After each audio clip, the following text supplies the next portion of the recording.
Hello दोस्तों, मैं हूँ मीर। अगर आप सीधा इस वीडियो पर आए हैं तो आपको ये वीडियो समझ नहीं आएगी। इस कहानी को पूरा समझने के लिए आपको इसका पहला पार्ट देखना होगा, जिसका लिंक आपको इस वीडियो के डिस्क्रिप्शन और आई बटन में मिल जाएगा। आप जाकर पहले वो वीडियो देख ले। अगर पिछली पार्ट की बात की जाए तो हमने देखा था कि अटलांटा सिटी में मोहम्मद अली का मैच होने वाला है, जिसे देखने के लिए अमेरिका के बड़े बड़े गैंगस्टर आने वाले हैं, जिसमें अंडरवर्ल्ड का गॉडफादर फ्रैंक भी आने वाला था। अब फ्रैंक से रिलेशन बनाने के लिए हमारे हीरो गोर्डन ने उसके लिए एक पार्टी रखी, लेकिन उस पार्टी में कुछ रॉबर घुस आए और अनजाने में उन्होंने फ्रैंक को भी हॉस्टेज बना लिया। अब रॉबरी होने के बाद फ्रैंक गोर्डन को मास्टरमाइंड समझ रहा है। उसने गोर्डन के दोस्त सिकली को भी मार दिया। तो चलिए अब देखते हैं आगे की कहानी।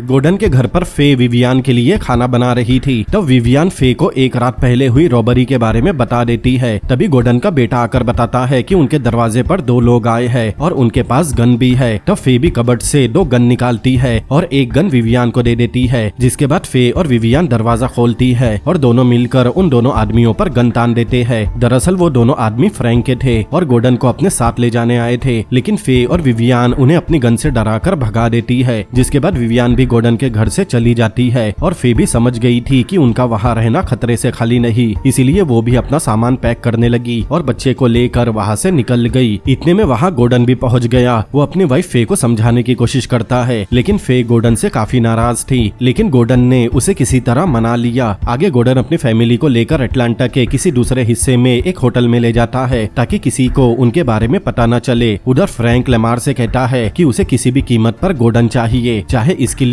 उन्हें पैसे पानी की तरह क्यों न बहाना पड़े। इसीलिए लेमार गोर्डन को ढूंढते हुए उस आदमी के गैराज पर पहुंच गया जहां आंद्रे चोरी का सामान बेचने आया था। तब वो आदमी बताता है कि कोई बेवकूफ ही होगा जो चोरी के अगले ही दिन सामान बेचने आएगा। लेमार उस आदमी से कहता है कि जो भी रॉबर्ट्स का पता बताएगा उसे इनाम में $10,000 मिलेंगे और गोर्डन का पता बताने वाले को $20,000 मिलेंगे।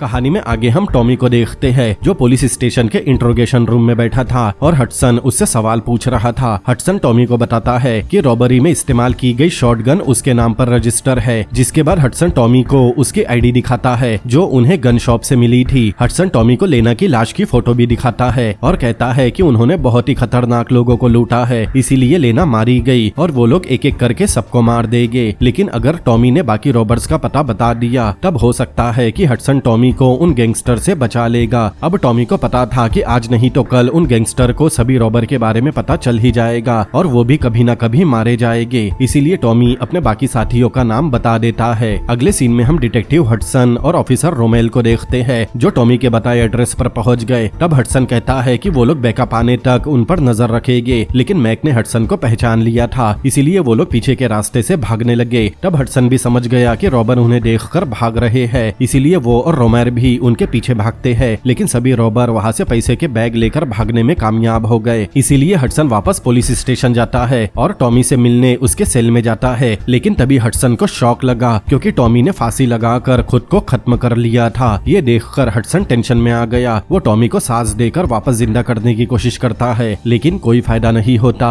आगे हम विवियान को देखते हैं, जो अपने घर वापस आ गई, लेकिन जैसे ही वो अपने घर में चैन की सांस लेती है तभी उसके दरवाजे पर कोई जोर से नॉक करता है और सीन यहीं पर कट हो जाता है। कहानी में आगे हम दो लोकल को देखते हैं, जो रात के समय नदी में मछली पकड़ रहे थे। तभी उनके मछली पकड़ने के कांटे में कुछ भारी चीज अटक गई। उन्हें लग रहा था कि उनके हाथ काफी बड़ी मछली लगी, लेकिन वो मछली नहीं, एक लाश थी। अगले दिन हम गोर्डन को देखते हैं, जो एक रेड लाइट एरिया के होटल में अपनी फैमिली के साथ रुका था। तभी टीवी में एक न्यूज फ्लैश होती है और हमें पता चलता है कि एक रात पहले जिन दो लोकल को नदी में लाश मिली थी, दरअसल वो सिकली की लाश थी। ये देखकर फे अपने हस्बैंड गोर्डन पर भड़क गई, क्योंकि उसे पता था कि गोर्डन और विवियान की पार्टी ऑर्गेनाइज करने में सिकली ने भी मदद की थी। इसीलिए फे को लग रहा था कि गोर्डन ने ही सिकली को मारा है और उसी ने पार्टी में रॉबरी करवाई है। लेकिन गोर्डन अपनी वाइफ को किसी तरह समझाता है और अपने बीवी बच्चों को बाहर भेज देता है। इसके बाद गोर्डन डिटेक्टिव हटसन को कॉल करके मिलने बुलाता है और उसे बताता है कि उन्हें जो लाश मिली है वो उसका दोस्त सिकली है और वो गोर्डन का दोस्त था जिसने पार्टी रखने में उसकी मदद की थी, लेकिन अब वो मारा गया है। इसीलिए गोर्डन डिटेक्टिव हटसन से मदद मांगता है। आगे गोर्डन कहता है कि वो रॉबर्ट्स को पकड़ने में हटसन की मदद कर सकता है, लेकिन यहाँ गोर्डन हटसन को पूरी बात नहीं बताता पाता कि सिकली को फ्रैंक ने मारा है, क्योंकि उसे पता है अगर उसने फ्रैंक का नाम ले लिया तब उसका भी वही हाल होगा जो उसके दोस्त सिकली का हुआ है। गॉर्डन को बस फ्रैंक की नजरों में खुद को बेगुनाह साबित करना था। तब हडसन और गॉर्डन रॉबरी का केस सॉल्व करने के लिए निकल जाते हैं। वही दूसरी तरफ हम उस गैराज वाले आदमी को देखते हैं। दरअसल वो आदमी आंद्रे का अंकल था, जो आंद्रे के पास आकर उसे एक टिकट देता है और बताता है कि उसने अमेरिका के ब्लैक माफिया को लूटा है और अब वो लोग उसके पीछे पड़ गए। इसीलिए वो आदमी आंद्रे को टिकट देकर कुछ दिनों के लिए वहाँ से जाने कहता है। पहले तो आंद्रे जाने से मना करता है, क्योंकि अभी तक लूटे हुए पैसों का बंटवारा नहीं हुआ था। लेकिन आंद्रे का अंकल उसे धमकी देता है कि अगर रात होने से पहले आंद्रे नहीं गया तब वो खुद उसे गोली मार देगा। इसीलिए आंद्रे को ना चाहते हुए भी मानना पड़ा। आंद्रे के अंकल के जाते ही उसकी गर्लफ्रेंड घर से बाहर आती है, क्योंकि उसे लग रहा था कि आंद्रे उसे भी अपने साथ ले जाएगा। तब आंद्रे उसे लूटी हुई ज्वेलरी में से एक ज्वेलरी देता है और कहता है कि उसके वापस आने तक वो उस ज्वेलरी को संभाल कर रखे। ये सुनते ही आंद्रे की गर्लफ्रेंड समझ गई कि आंद्रे उसे अपने साथ नहीं ले जा रहा और इसी बात को लेकर दोनों में झगड़ा हो गया, जिसके बाद आंद्रे अपनी गर्लफ्रेंड को ब्रेकअप करके वहाँ से भगा देता है। वही दूसरी तरफ हम मैक को देखते हैं, जो अपने साथी विली के साथ मिलकर पैसे गिन रहा था। तभी वहाँ उनका तीसरा साथी रे आता है, जो उम्र में काफी छोटा था। तब मैक रे से कहता है कि उन्हें 3 दिन बाद मिलना था, तो वो इतने जल्दी उनके अड्डे पर कैसे आ गया। तब रे बताता है कि उसे कुछ दिन वही रहना होगा, क्योंकि उसके पास किराया देने के लिए पैसे नहीं है। तभी मैक ने रे के चेहरे पर कुछ निशान देखे और वो समझ गया कि रे को उसके लैंडलॉर्ड ने पीटा है। ये देखकर विली को गुस्सा आ गया, इसीलिए वो रे को लेकर उसके लैंडलॉर्ड के पास जाने के लिए निकल गया। वही दूसरी तरफ गॉर्डन और हस्टन सिकली की गर्लफ्रेंड के घर जाते हैं, लेकिन वहाँ उन्हें कुछ खास जानकारी नहीं मिलती। बस उन्हें सिकली की कार के बारे में पता चलता है, जिसे उसने किसी खास जगह से कस्टमाइज करवाया था। अब डिटेक्टिव हडसन को पता था कि सिर्फ एक ही गैराज में इस तरह की कार कस्टमाइज की जाती है, इसीलिए वो लोग उस गैराज के लिए निकल गए। वही दूसरी तरफ हम फ्रैंक को देखते हैं, जो अपने एक साथी गैंगस्टर के पास जाता है। तब स्लिम बताता है कि वो विवियान के घर पर नजर रख रहा था ताकि वो गॉर्डन को पकड़ सके, लेकिन उसे गॉर्डन की जगह उसकी गर्लफ्रेंड विवियान मिल गई। मतलब विवियान जब अपने घर पहुंचकर चैन की सांस ले रही थी, तब वो स्लिम ही था जिसने विवियान का घर का दरवाजा नॉक किया था और अब वो स्लिम के कब्जे में है। तब विवियान फ्रैंक को बताती है कि गॉर्डन ने उसे नहीं लूटा, बल्कि वो लोग कोई और थे। लेकिन फ्रैंक उसकी किसी भी बात पर यकीन नहीं करता और उसे गॉर्डन के बारे में बताने कहता है, लेकिन विवियान को पता नहीं था कि गॉर्डन इस समय कहाँ है। उधर हडसन और गॉर्डन आंद्रे के अंकल के गैराज पर पहुंच गए। अंदर जाने के बाद हडसन उस गैराज के ओनर से सिकली की कार के बारे में पूछता है। तब हम उस गैराज में काम करने वाले एक मैकेनिक को देखते हैं, जो हडसन को ही घूर रहा था, मानो वो हडसन को कुछ बताना चाहता हो। तभी आंद्रे का अंकल कहता है कि उसने ऐसी कोई कार को कस्टमाइज नहीं किया। इतने में गॉर्डन भी उस गैराज में पहुंच गया और उसका ध्यान वहां रखी एक फोटो पर गया, जिसमें आंद्रे और उसके अंकल एक साथ थे। लेकिन रॉबरी के समय गॉर्डन ने आंद्रे का चेहरा नहीं देखा था, इसीलिए वो उसे फोटो में नहीं पहचान पाता। तब गॉर्डन वो फोटो हडसन को दिखाता है, लेकिन तभी आंद्रे का अंकल उन पर भड़क गया। वो गॉर्डन और हडसन को वहाँ से जाने कहता है, लेकिन जाते समय भी वो मैकेनिक हडसन को ही देख रहा था। गैराज से बाहर निकलने के बाद हडसन गॉर्डन पर गुस्सा करने लगा, लेकिन जाते समय भी वो मैकेनिक हडसन को ही देख रहा था। गैराज से बाहर निकलने के बाद हडसन गॉर्डन पर गुस्सा करने लगा, क्योंकि उसकी वजह से उन्हें गैराज से कुछ खास इन्फॉर्मेशन नहीं मिली। लेकिन कुछ देर बाद वो मैकेनिक गैराज से अपने घर जाने के लिए निकलता है। तब हडसन उस मैकेनिक का पीछा करने लगा और कुछ दूर जाने के बाद वो मैकेनिक अपनी कार रोककर हडसन को आंद्रे के बारे में सब कुछ बता देता है, क्योंकि कुछ दिन पहले आंद्रे ने उसकी गर्लफ्रेंड चुरा ली थी। कहानी में आगे हम विली और रे को देखते हैं, जो रे के लैंडलॉर्ड के पास जाते हैं। तब विली रे के लैंडलॉर्ड को बुरी तरह पीटता है और रे को भी पीटने कहता है। पहले तो रे उसे पीटने से डर रहा था, लेकिन विली के बार बार कहने पर रे भी अपने लैंडलॉर्ड की धुलाई कर देता है और ऐसा करने के बाद रे का डर खत्म हो जाता है। इसके बाद विली और रे बर्गर खाने चले गए। उधर आंद्रे मैक के पास जाकर बताता है कि उसे आज रात ही शहर छोड़कर जाना होगा, क्योंकि सभी गैंगस्टर ने उन पर इनाम रखा है और जिस दिन वो लोग पकड़े जाएंगे उनका खेल खत्म हो जाएगा। तब मैक आंद्रे को उसके हिस्से के $20,000 दे देता है, जिसके बाद आंद्रे वहाँ से निकल गया। तब सीन आंद्रे की गर्लफ्रेंड पर शिफ्ट होता है, जो ब्रेकअप का बदला निकालने के लिए लेमार से जाकर मिलती है और उसे आंद्रे की दी हुई ज्वेलरी दिखाकर बताती है कि आंद्रे उन रॉबर में से एक है जो उस दिन पार्टी में था। तब लेमार उससे आंद्रे का एड्रेस ले लेता है और इनाम के तौर पर पैसा देकर वहाँ से जाने कहता है। वही दूसरी तरफ हडसन और गॉर्डन को भी आंद्रे का एड्रेस मिल गया था, इसीलिए वो लोग तुरंत आंद्रे के घर पहुँच गए। उस समय आंद्रे अपना सामान लेकर वहाँ से निकलने की की तैयारी में था। तब हडसन आंद्रे से कहता है कि वो लोग जानते हैं कि आंद्रे उस रॉबरी का हिस्सा था और अब उसके पीछे गैंगस्टर पड़े हैं और अगर आंद्रे ने खुद को पुलिस के हवाले नहीं किया तब गैंगस्टर उसे ढूंढकर जान से मार देंगे। तब आंद्रे हडसन की बातों में आ गया। वो खुद को सरेंडर करने ही वाला था कि तभी लेमार भी अपने आदमियों के साथ वहां पहुंच गया और अंधाधुंध गोलियां चलाने लगा। तब हडसन और आंद्रे भी जवाब में लेमार के आदमियों पर गोली चलाने लगे और उसके 2 आदमियों को मार गिराया, लेकिन कुछ ही देर में दोनों की गोलियां खत्म हो गई। तब आंद्रे अपनी जान बचाने के लिए जंगल में भाग गया। तब हडसन और गोर्डन भी आंद्रे के पीछे जाते हैं। आगे हम जंगल में गोर्डन को देखते हैं जो आंद्रे को ढूंढ रहा था। तभी उसके पीछे आंद्रे आता है और गोर्डन से कहता है कि उन्हें वहां से निकलना चाहिए, लेकिन तभी हम देखते हैं आंद्रे को पहले ही गोलियां लग चुकी थी, इसीलिए वो तुरंत ही जमीन पर गिर गया और उसकी मौत हो गई। तब वहाँ डिटेक्टिव हडसन आता है और गोर्डन को वहाँ से भागने कहता है क्योंकि अब उसे वहाँ पुलिस वालों को बुलाना होगा।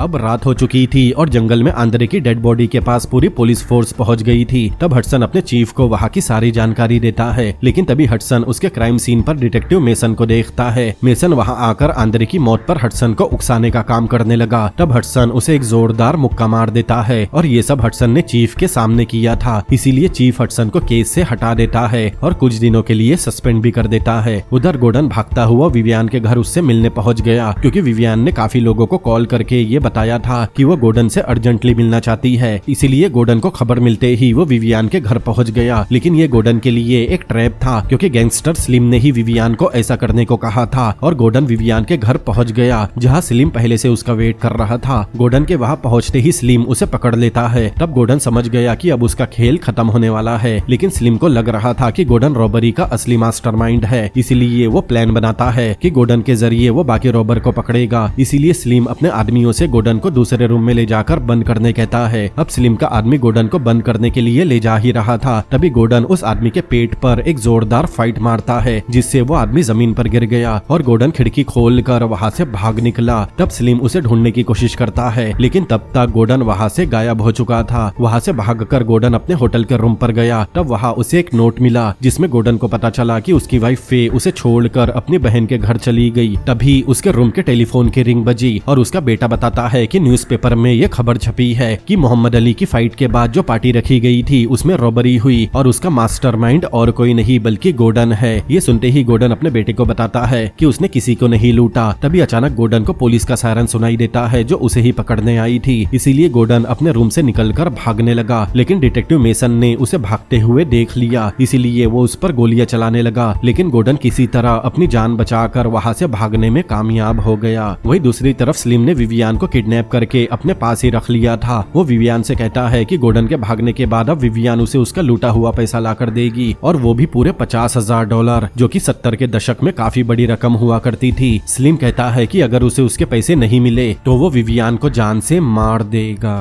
कहानी में आगे हम गोर्डन को देखते हैं जो भागता हुआ हडसन के घर जाता है और उसे बताता है कि पुलिस उसके पीछे पड़ी है और उसके बीवी बच्चे भी उसे छोड़कर चले गए। तब हडसन कहता है कि गोर्डन के पीछे पुलिस और गैंगस्टर दोनों ही पड़े हैं, इस हिसाब से गोर्डन या तो कब्रिस्तान जाएगा या फिर जेल में जाएगा। लेकिन हडसन एक तीसरा रास्ता भी बताता है कि अगर वो दोनों मिलकर रॉबर को ढूंढ ले तब गोर्डन पुलिस और गैंगस्टर दोनों से बच जाएगा। उधर रे अपने लैंडलॉर्ड पर हाथ साफ करके आता है और मैक को बताता है कि उन्होंने लैंडलॉर्ड की बैंड बजा दी, लेकिन मैक नहीं चाहता था कि रे विली के साथ रहे क्योंकि रे काफी छोटा था और मैक नहीं चाहता था कि रे विली की तरह एक अय्याश चोर बने। लेकिन रे को विली का साथ ही अच्छा लगने लगा था और वो विली को अपने बड़े भाई की तरह देखने लगा था। आगे हम हडसन को देखते हैं जो पुलिस स्टेशन अपना सामान लेने गया क्योंकि उसे सस्पेंड कर दिया गया था। तब हडसन का जूनियर उसके पास आकर बताता है कि फ्रैंक इस वक्त पुलिस स्टेशन के इंट्रोगेशन रूम में है और आंद्रे की मौत के बारे में उससे पूछताछ चल रही है। तब हडसन मिरर के पीछे से फ्रैंक और डिटेक्टिव मेसन की इंट्रोगेशन को ध्यान से सुनता है। दरअसल फ्रैंक को शक के बिना पर पुलिस ने इंट्रोगेशन के लिए बुलाया था क्योंकि उसके खिलाफ कोई सबूत नहीं था, इसीलिए फ्रैंक उल्टा मेसन को ही भला बुरा बोलकर उसकी इंसल्ट कर देता है और मेसन बेचारा कुछ नहीं कर पाता। ये देखकर हडसन के कलेजे को ठंडक मिलती है। मेसन के बाहर निकलने के बाद हडसन फ्रैंक से बात करने इंट्रोगेशन रूम में गया। तब हडसन से मिलकर फ्रैंक काफी खुश होता है क्योंकि दोनों ही ब्लैक है।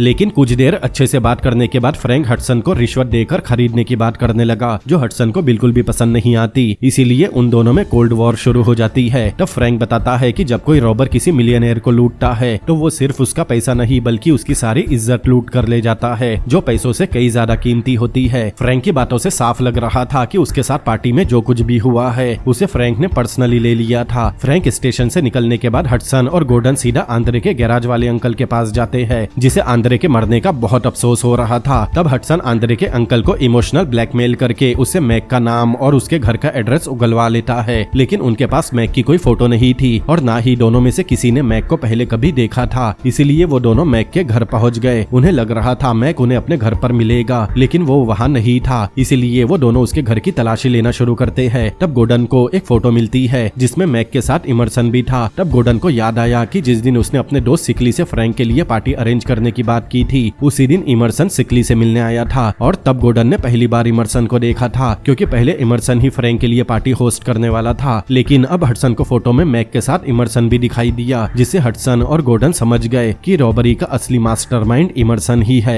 लेकिन गोर्डन को इमर्सन का नाम याद नहीं आता। कुछ देर और घर की तलाशी लेने के बाद उन्हें मैक की एक फैमिली फोटो मिलती है और उस फोटो के पीछे उसकी वाइफ का नाम शारमेन लिखा था। अब हडसन शारमेन का पता उठाकर उससे मिलने पहुंच गया। उस समय वो एक मॉल में जॉब पर थी। तब हडसन उसे मैक की रॉबरी के बारे में बताता है और साथ ही ये भी बताता है कि पुलिस के साथ साथ गैंगस्टर भी उसके पीछे लगे हैं। लेकिन शारमेन की बातों से हमें पता चलता है कि वो और मैक अब अलग हो चुके हैं और शारमेन अपनी बेटी के साथ अकेली रहती है। तब हडसन शारमेन को ये बात मैक को बताने कहता है। अगले सीन में हम मैक को देखते हैं, जिसे शारमेन ने अपने घर पर बुलाया था। वो मैक को बताती है कि उसकी वजह से पुलिस उसके जॉब तक पहुंच गई और इस वजह से उसकी जॉब भी जा सकती है। तब हम गोर्डन और हडसन को देखते हैं, जो शारमेन के घर से कुछ ही दूरी पर अपनी कार में बैठे थे और मैक पर नजर रख रहे थे। लेकिन हडसन बिना सबूत के मैक को अरेस्ट नहीं कर सकता था और ऊपर से वो खुद भी सस्पेंडेड था। इसीलिए वो लोग मैक का पीछा करते हैं ताकि उसके अड्डे पर पहुंचकर उसे रंगे हाथों पकड़ सके। वही दूसरी तरफ हम गैंगस्टर स्लिम को देखते हैं, जो विवियान को गलत काम करने के लिए अपने पास बुलाता है, क्योंकि उसने अब तक उसका पैसा नहीं लौटाया था। लेकिन तभी फ्रैंक अपने बॉडीगार्ड लेमार के साथ वहाँ पहुँच गया। अब गोर्डन स्लिम को चकमा देकर उसके चंगुल से भाग निकला था, इसीलिए फ्रैंक स्लिम का मजाक उड़ाता है। ये बात स्लिम को पसंद नहीं आती, इसीलिए वो फ्रैंक को गालियां देने लगा और उसे शूट करने के लिए अपनी गन की तरफ हाथ बढ़ाया। लेकिन स्लिम की गन विवियान ने पहले ही उठा ली थी और वो स्लिम को तुरंत ही शूट करके मार देती है और लेमार स्लिम के बॉडीगार्ड को शूट कर देता है। विवियान ने स्लिम को शूट तो कर दिया था, लेकिन वो काफी घबरा गई थी, इसीलिए वो फ्रैंक पर भी गन तान देती है। तब फ्रैंक विवियान के हाथ से गन लेकर कहता है कि स्लिम की डेड बॉडी को उसे ही ठिकाने लगाना होगा और इस तरह विवियान स्लिम के चंगुल से हमेशा के लिए आजाद हो गई। कहानी में आगे हम देखते हैं, कैडिलैक न्यू जर्सी में एक बेसबॉल ग्राउंड में प्रैक्टिस कर रहा था। तभी वहाँ इमर्सन आता है और यहाँ हम सबसे बड़े राज पर से पर्दा उठता हुआ देखते हैं और हमें पता चलता है कि रॉबरी का असली मास्टरमाइंड कैडिलैक था। दरअसल गोर्डन की पार्टी में जितने भी गैंगस्टर आए थे वो सब एक फर्म के मेंबर है और उनका लीडर फ्रैंक है। लेकिन कैडिलैक, जो कि फ्रैंक का राइट हैंड है, न्यू जर्सी के सारे इलीगल काम संभालता है। वो चाहता था कि रॉबरी के बाद फ्रैंक फर्म के सभी मेंबर के सामने कमजोर साबित हो जाए, ताकि सभी मेंबर मिलकर फ्रैंक से फर्म की लीडरशिप ले ले, क्योंकि कैडिलैक उस फर्म का लीडर बनना चाहता है ताकि सारा पैसा और पावर जो भी फ्रैंक के हाथ में है वो सब कैडिलैक के हाथ में आ जाए। आगे इमर्सन कैडिलैक को बताता है कि मैक के कुछ रॉबर साथी मारे गए, इसीलिए वो लोग लूटे हुए पैसों में से अपना हिस्सा बढ़ाकर मांग रहे हैं। लेकिन कैडिलैक कहता है कि किसी को कुछ नहीं मिलने वाला। कैडिलैक इमर्सन से सभी रॉबर को रास्ते से हटाने की बात करता है और ये बात इमर्सन को पसंद नहीं आती, क्योंकि मैक उसका काफी अच्छा दोस्त है और ये रॉबरी उसने इमर्सन के कहने पर ही की थी। उधर गोर्डन और हडसन मैक का पीछा करते हुए उसके अड्डे तक पहुंच गए, जहां विली और रे उसके वापस आने का वेट कर रहे थे। तब हडसन कार से उतरकर उस घर के पास गया जहां रॉबर छुपे हुए थे। तभी टेलीफोन की रिंग बजी और इमर्सन मैक को बताता है कि उन्हें जेकाई आइलैंड पर डॉल्फिन क्लब में आना है और वहीं पर सभी लोग इकट्ठा होकर लूटे हुए पैसों में हिस्सा करेंगे। अब हडसन चाहता तो उन्हें लूटे हुए माल के साथ पकड़ सकता था, लेकिन ऐसा करने पर उन्हें असली मास्टरमाइंड का पता नहीं चलता, इसीलिए हडसन उन्हें गिरफ्तार नहीं करता।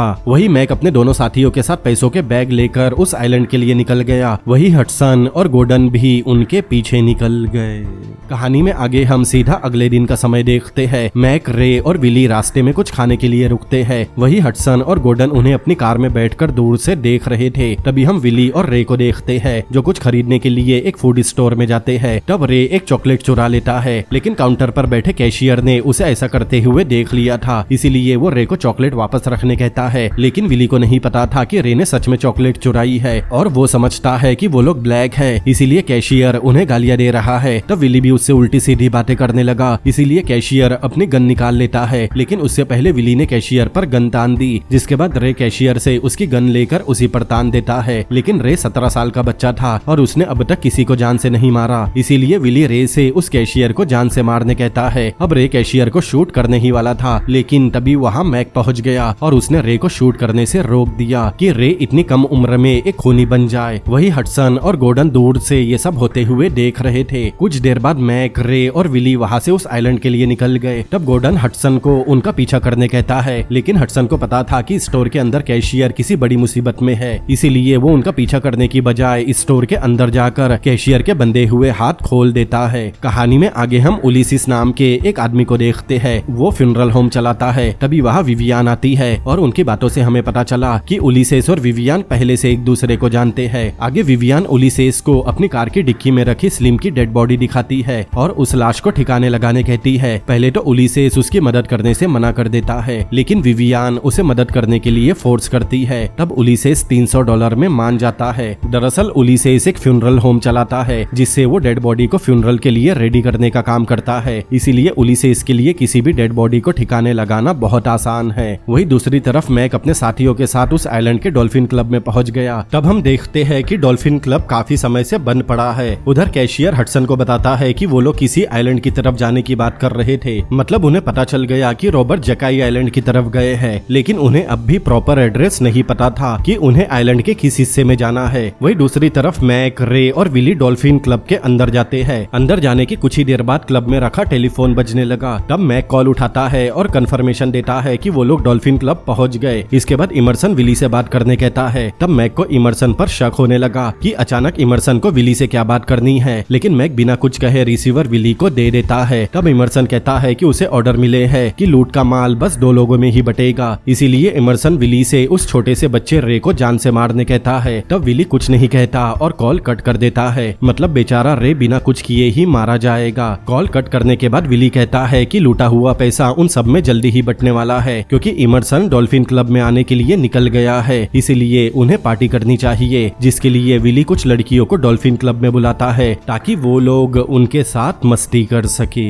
वही दूसरी तरफ हडसन और गॉर्डन को ये पता नहीं था कि उन्हें आइलैंड में कहाँ जाना है, इसीलिए वो दोनों सड़क किनारे कार रोककर बातें कर रहे थे। तभी उनके पास एक कार आती है जिसमें 3 लड़कियां थी। वो लड़कियां हडसन से डॉल्फिन क्लब का पता पूछती है। तब हडसन उन लड़कियों को बताता है कि वहाँ से ठीक 1 मील दूर पर वो क्लब मिल जाएगा। जिसके बाद वो लड़कियां वहाँ से निकल गई। अब हडसन को पता था कि वो क्लब आइलैंड पर है और लड़कियों से वो अंदाजा लगा लेता है कि उन लड़कियों को रॉबर ने ही बुलाया होगा, क्योंकि डॉल्फिन क्लब काफी दिनों से बंद पड़ा है। तब गॉर्डन कहता है कि वो 3 लड़कियां हैं और रॉबर भी 3 ही है, इसीलिए वो दोनों तुरंत लड़कियों की कार का पीछा करने लगे। अगले सीन में हम उन तीनों लड़कियों को डॉल्फिन क्लब में नाचते हुए देखते हैं। जिसके बाद वो तीनों रॉबर उन लड़कियों के साथ यामाकाटा करते हैं। पूरी मौज मस्ती करने के बाद लड़कियां वहाँ से चली गई और मैक भी सिगरेट पीने बाहर चला गया और सिगरेट पीते हुए इमर्सन का वेट करने लगा, क्योंकि वो कुछ ही देर में वहाँ पहुँचने वाला है। लेकिन तभी मैक के पीछे से हडसन आकर उस पर गन तान देता है। आगे हडसन मैक को बताता है कि उसके रॉबरी वाली बेवकूफी की वजह से उसकी एक्स वाइफ और उसकी बेटी की जान खतरे में है, लेकिन अगर मैक हडसन मतलब कानून का साथ देगा तो वो उसकी बेटी की जान बचा सकते हैं, वरना वो गैंगस्टर मैक का पता उठाते हुए उसकी वाइफ और बेटी तक पहुंच जाएंगे। इसीलिए मैक हडसन का साथ देने मान गया। आगे मैक बताता है कि इमर्सन ही उसके पास रॉबरी का प्लान लेकर आया था, लेकिन इमर्सन खुद किसी और के लिए काम कर रहा है। लेकिन मैक को भी नहीं पता था कि इमर्सन किसके लिए काम करता है। तभी उन्हें वहाँ इमर्सन की कार आते हुए दिखाई दी, इसीलिए हडसन और गॉर्डन मैक की वैन के पीछे छुप गए। वही अंदर विली ने भी देख लिया था कि इमर्सन वहाँ पहुँच गया और इमर्सन ने उसे रे को जान से मारने को कहा था, इसीलिए विली रे को आग के पास जाकर खड़े होने कहता है ताकि वो ठंड से बचा रहे, लेकिन असल में उसे रे को शूट करना था। अब जैसे ही रे आग के पास जाकर खड़ा हुआ तब पीछे से विली उसे शूट करने के लिए अपनी गन निकालकर तान देता है, लेकिन काफी कोशिश करने के बाद भी विली उसे शूट नहीं कर पाता, क्योंकि अब विली भी रे से काफी अटैच हो गया था और उसे अपना छोटा भाई मानने लगा था। और आखिरकार विली अपनी गन नीचे कर लेता है। वही क्लब के बाहर मैक वैन के पास ही खड़ा था। तब इमर्सन कार से उतरकर उसके पास आता है। तब मैक अपने दोस्त इमर्सन पर गुस्सा करने लगा, क्योंकि मैक ने इमर्सन के कहने पर वो रॉबरी की थी, जबकि उसे पता था कि उस पार्टी में बड़े बड़े गैंगस्टर आने वाले हैं। लेकिन इमर्सन ने मैक को इस बारे में नहीं बताया और इसी वजह से मैक के आधे लोग मारे गए। तब हडसन और गॉर्डन वैन के अंदर छुपकर उन दोनों की बातें सुन रहे थे। आगे मैक इमर्सन से असली मास्टरमाइंड का पता पूछता है, जिसके कहने कहने पर इमरसन ने उन्हें रॉबरी के लिए हायर किया था। तब इमरसन अपनी दोस्ती का कर्ज निभाता है और बता देता है कि इस पूरी रॉबरी का असली मास्टरमाइंड कैडिलैक है और कुछ समय बाद कैडिलैक फ्रैंक को भी मारकर फर्म का लीडर बन जाएगा। कैडिलैक का नाम सुनते ही गॉर्डन चौंक गया क्योंकि रॉबरी के समय कैडिलैक को भी हॉस्टेज बनाया गया था, लेकिन रॉबर को भी पता नहीं था कि रॉबरी का असली मास्टरमाइंड खुद हॉस्टेज बनकर बैठा है। अब लूटा हुआ पैसा लेने मैक और इमरसन क्लब के अंदर जाते हैं। उस समय रे वहाँ नहीं था। तब इमरसन विली से पूछता है कि क्या उसने रे को मार दिया। तब विली बताता है कि इससे पहले कि वो रे को मारता वो खुद ही वहाँ से भाग गया, लेकिन इमरसन और विली की बातें मैक ने सुन ली थी, इसीलिए वो अपनी गन निकालकर विली पर तान देता है क्योंकि उसे लग रहा था कि विली ने रे को मार दिया। तब विली भी अपनी गन निकालकर मैक पर तान देता है और इमरसन उन दोनों को शांत होने कहता है, लेकिन तभी पीछे से रे आ गया और उल्टा मैक को ही शूट कर दिया क्योंकि उसे लग रहा था कि मैक विली को शूट कर देगा क्योंकि रे विली को ही अपना बड़ा भाई मानने लगा था। ये देखकर रे को काफी दुख होता है और इसी दुख के साथ बेचारा मैक अपना दम तोड़ देता है। तभी इमरसन अपने दोस्त मैक की लाश देखकर रोने लगा, जिसके बाद इमरसन को गुस्सा आ गया और वो रे को शूट कर देता है, जिससे रे की भी मौत हो गई। लेकिन विली भी रे को अपना छोटा भाई मानने लगा था और उससे रे की मौत देखी नहीं जाती, इसीलिए वो इमरसन के भेजे में एक गोली उतार देता है और इमरसन का भी खेल वहीं पर खत्म हो जाता है। अब लूट के पैसों के साथ बस विली ही बचा था। वही क्लब के बाहर खड़ी वैन में हडसन और गॉर्डन भी गोलियां चलने की आवाज सुनते हैं, इसीलिए हडसन अपनी गन लेकर क्लब में जाता है। उस समय विली लूट का पैसा लेकर वहाँ से निकलने की तैयारी में था। तब हडसन उस पर गन तान कर उसे सरेंडर करने कहता है, लेकिन विली हडसन पर फायरिंग करने लगा और दोनों के बीच काफी ज्यादा गोलीबारी होती है। लेकिन कुछ देर भागने के बाद आखिरकार गॉर्डन और हडसन ने विली को लूटे हुए पैसों के साथ पकड़ लिया। कहानी में आगे हम कैडिलैक को देखते हैं जो फ्रैंक के बनाए फर्म के सभी गैंगस्टर को बुलाता है और उन्हें बताता है कि फ्रैंक ने स्लिम को खत्म कर दिया और अगर ऐसा ही चलता रहा तो वो एक एक करके सभी के साथ यही करेगा। कैडिलैक सभी गैंगस्टर को फ्रैंक के खिलाफ भड़काता है, जिससे सभी कैडिलैक की बातों में आ जाते हैं और फ्रैंक को खत्म करने का प्लान बनाते हैं। अगले दिन कैडिलैक अपने बॉस फ्रैंक के साथ एक रेस्टोरेंट में लंच कर रहा था। तब उनकी बातों से हमें पता चला कि फ्रैंक सब कुछ छोड़कर एटलांटा शिफ्ट होने वाला है, इसीलिए उसने वहाँ एक प्रॉपर्टी भी बुक की है ताकि वो वहाँ के लोकल्स के साथ मिलकर एक बड़ा सा फ्यूनरल होम का बिजनेस शुरू कर सके और उस बिजनेस की आड़ में सारे काले काम कर सके। तब कैडिलैक कहता है कि वो लोग फर्म के सभी मेंबर को उस प्रॉपर्टी पर बुलाएंगे और जो भी फ्रैंक के इस फैसले के खिलाफ बोलेगा वो उसे वहीं पर दफना देगा। ये सुनकर फ्रैंक कैडिलैक से काफी खुश होता है और कहता है कि वो और कैडिलैक मिलकर एटलांटा पर राज करेंगे। लेकिन उसे क्या पता था कि कैडिलैक खुद एक आस्तीन का सांप है और उसने उसी प्रॉपर्टी पर फ्रैंक को दफनाने का प्लान बनाया है। तभी अचानक एक वेटर कैडिलैक के पास आकर बताता है कि काउंटर पर किसी इमरसन नाम के आदमी का कॉल आया है और वो कैडिलैक से बात करना चाहता है। तब कैडिलैक फ्रैंक को बताता है कि उसने इमरसन को न्यू जर्सी का काम सौंपा था। ये कहकर कैडिलैक इमरसन से फोन पर बात करने गया। तब कैडिलैक को पता चला कि कॉल पर इमरसन नहीं बल्कि उसका दुश्मन गॉर्डन है। गॉर्डन बताता है कि इमरसन मारा गया और उसका लूटा हुआ पैसा उसके पास है। ये सुनते ही कैडिलैक के होश उड़ गए। आगे गॉर्डन कैडिलैक को किसी पिंक पाई रेस्टोरेंट में मिलने बुलाता है और कॉल कट कर देता है। गॉर्डन से बात करने के बाद कैडिलैक थोड़ा परेशान हो गया था। वो जैसे ही पलटा तब उसके ठीक पीछे फ्रैंक खड़ा था। कैडिलैक बताता है कि उसने इमरसन को अपनी माँ की देखभाल के लिए न्यू जर्सी में रखा है। जिसके बाद कैडिलैक तबीयत खराब होने का बहाना बनाकर वहाँ से निकल गया क्योंकि उसे गॉर्डन से मिलने पिंक पाई रेस्टोरेंट जाना था। उधर विली भी हडसन और गॉर्डन से मिल गया था क्योंकि हडसन ने उसे बता दिया था कि असली मास्टरमाइंड कैडिलैक है और उसने ही सभी रॉबर को मारने का प्लान बनाया है। इसीलिए विली भी अब कैडिलैक से बदला लेना चाहता है। कहानी में आगे हम कैडिलैक को देखते हैं जो गॉर्डन से मिलने उसके बताए रेस्टोरेंट में पहुंच गया था। अंदर जाने के बाद कैडिलैक ने देखा कि गॉर्डन वहां पहले से उसका वेट कर रहा है। कैडिलैक को लग रहा था कि गॉर्डन को रॉबरी के असली मास्टरमाइंड के बारे में नहीं पता, इसीलिए वो गॉर्डन को ऐसा दिखाता है कि रॉबरी में जितनी तकलीफ गॉर्डन को हुई थी उतनी ही कैडिलैक को भी हुई। तभी उनके बाजू वाले टेबल पर एक बूढ़ी औरत बैठी थी जो कैडिलैक को धीरे बात करने कहती है क्योंकि वो अपने साथ एक बच्चे को लेकर आई थी जो एक बकेट में चैन की नींद सो रहा था। तब कैडिलैक उस औरत से माफी मांगता है। आगे गॉर्डन बताता है कि उसे पता है कि वो रॉबरी कैडिलैक ने ही करवाई थी। आगे गॉर्डन ये भी बताता है कि उसके आदमी इमरसन के सिर में गोली मारी गई। तब कैडिलैक हंसता है और कहता है कि उसे गॉर्डन की किसी भी बात पर भरोसा नहीं है क्योंकि उसे पता था कि गॉर्डन किसी को जान से नहीं मार सकता। तब गॉर्डन बताता है कि इमरसन को उसने नहीं बल्कि विली ने मारा है। कैडिलैक ने इमरसन के मुंह से विली का नाम तो सुना था लेकिन उसे कभी देखा नहीं था। तभी उस रेस्टोरेंट में 2 पुलिस वाले आते हैं। उन्हें देखकर गॉर्डन न्यूज़पेपर से अपना मुंह छुपा लेता है क्योंकि पुलिस उसे ढूंढ रही थी। ये देखकर कैडिलैक गॉर्डन का मजाक बनाने लगा और गॉर्डन से न्यूज़पेपर छीनकर पुलिस वालों को देने की कोशिश करने लगा, लेकिन तब तक पुलिस वाले गॉर्डन के पीछे जा चुके थे। इसीलिए वो उसे पहचान नहीं पाते और ठीक उनके टेबल के पीछे जाकर बैठ गए।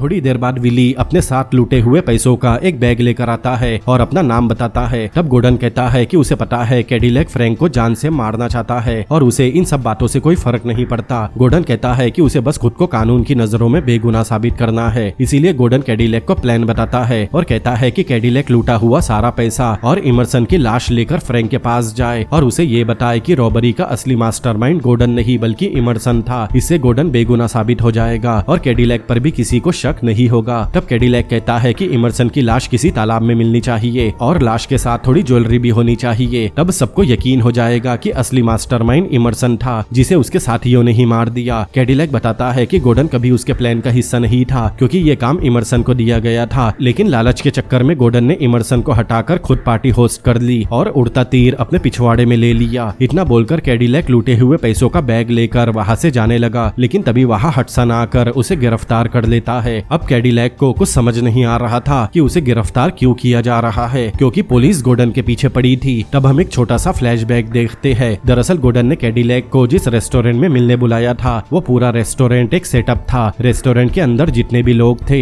दरअसल वो सब गोर्डन के लॉटरी के कस्टमर थे। वही आपको याद होगा कि उनके टेबल के बाजू में एक बुढ़िया बास्केट में बच्चा लेकर बैठी थी, लेकिन उस बास्केट में बच्चा नहीं बल्कि वॉइस रिकॉर्डर था जिसमें कैडिलैक का रॉबरी करने का कन्फेशन रिकॉर्ड हो चुका था। मतलब अब डिटेक्टिव हडसन को कैडिलैक को अरेस्ट करने के सबूत मिल गए थे। अब कहानी प्रेजेंट टाइम में आती है और हम देखते हैं पुलिस कैडिलैक और विली को अरेस्ट करके रेस्टोरेंट से बाहर आती है, लेकिन तभी फ्रैंक का बॉडीगार्ड लेमार वहाँ अपने आदमियों के साथ आ गया और अंधाधुंध फायरिंग करने लगा क्योंकि कैडिलैक जब गोर्डन से मिलने होटल से निकला तब लेमार फ्रैंक के कहने पर उसका पीछा कर रहा था। आगे हम देखते हैं उस फायरिंग में विली मारा जाता है। इसके बाद वो लोग कैडिलैक को बचाकर अपने साथ ले जाते हैं और साथ ही गोर्डन को भी किडनैप कर लेते हैं क्योंकि फ्रैंक की नजर में गोर्डन अब भी रॉबरी का असली मास्टरमाइंड है जिसे वो लोग कई समय से ढूंढ रहे हैं। उधर हडसन पर भी काफी ज्यादा फायरिंग हो रही थी, इसीलिए वो गोर्डन को बचा नहीं पाता।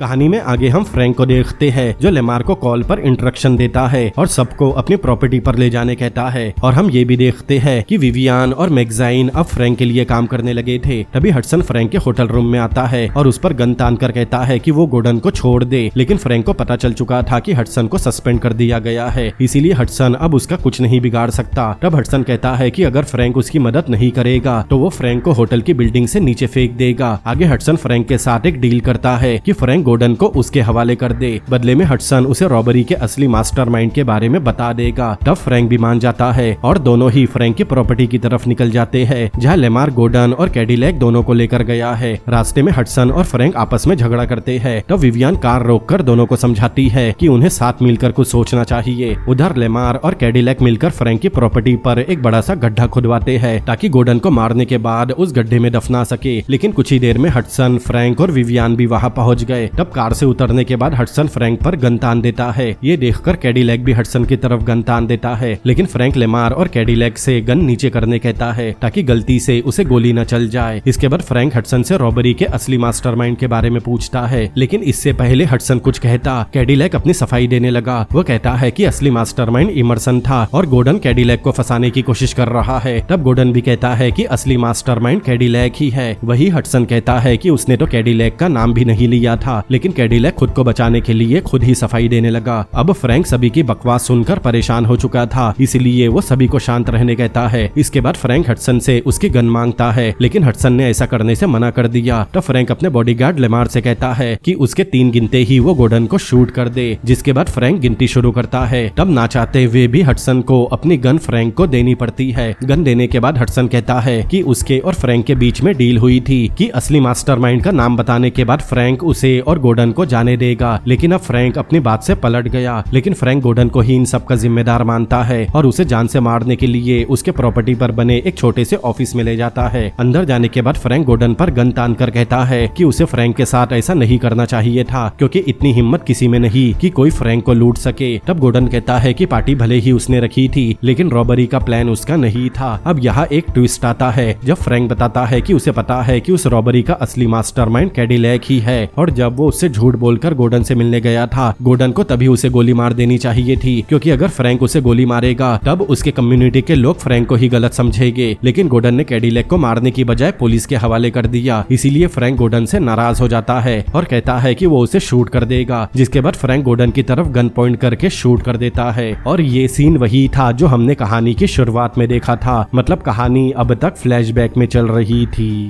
अब हम प्रेजेंट टाइम देखते हैं। फ्रैंक ने गोर्डन की तरफ शूट तो किया था, लेकिन उसने गोर्डन को नहीं बल्कि उसके बाजू में शूट किया था। लेकिन ऑफिस के बाहर जितने भी लोग खड़े थे उन्हें यही लगता है कि फ्रैंक ने गोर्डन का खेल खत्म कर दिया। आगे फ्रैंक गोर्डन को मरने का नाटक करने कहता है ताकि कैडिलैक अपनी असली औकात दिखा सके और सबको उसकी असलियत पता चल सके, क्योंकि अब वहाँ फर्म के सभी गैंगस्टर पहुंच चुके थे। इसके बाद फ्रैंक अपने ऑफिस से बाहर आता है। तब कैडिलैक बहुत खुश होता है क्योंकि उसे लग रहा था कि फ्रैंक ने गोर्डन को ही असली मास्टरमाइंड समझकर मार दिया।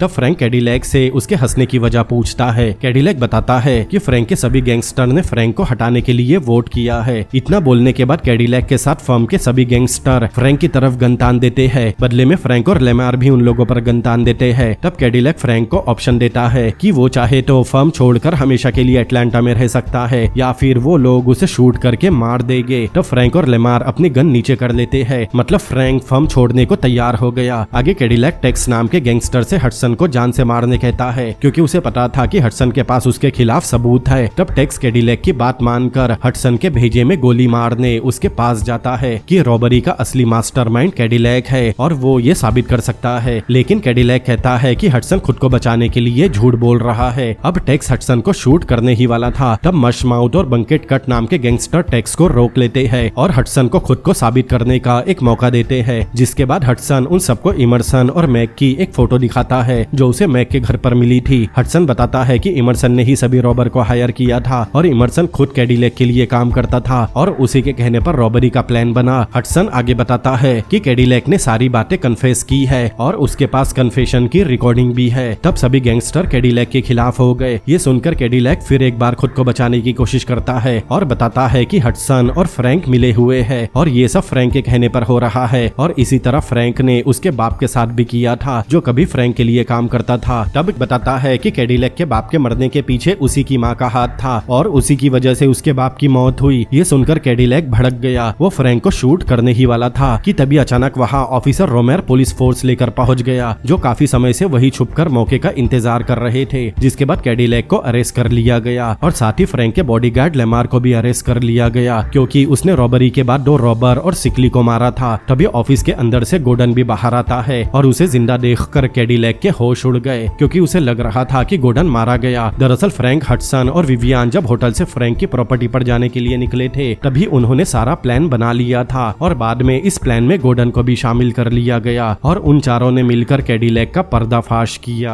आगे एक पुलिस ऑफिसर हडसन से फ्रैंक और फर्म के बाकी गैंगस्टर के बारे में पूछता है। तब हडसन कहता है कि फ्रैंक और उसके साथियों के खिलाफ कोई सबूत नहीं है, इसीलिए वो लोग उन्हें गिरफ्तार नहीं कर सकते।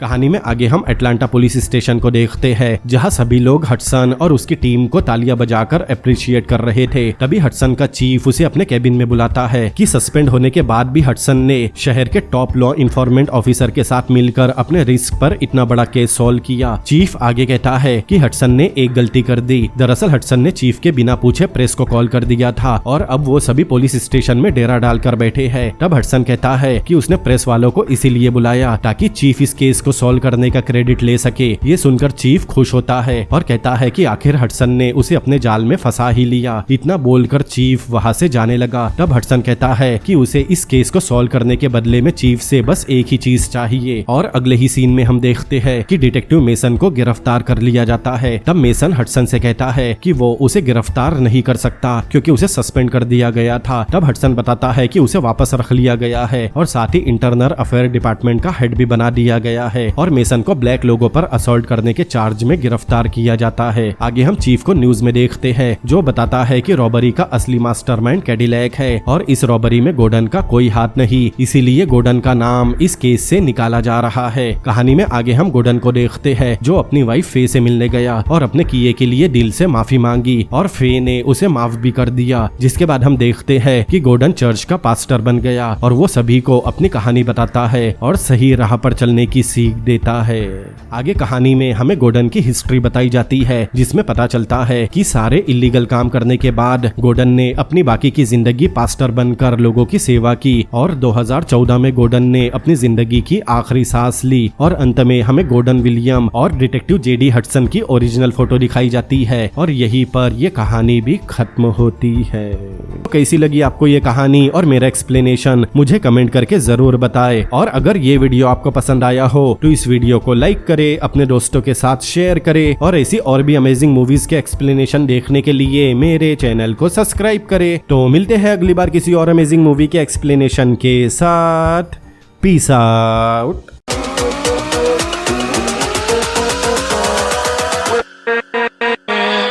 With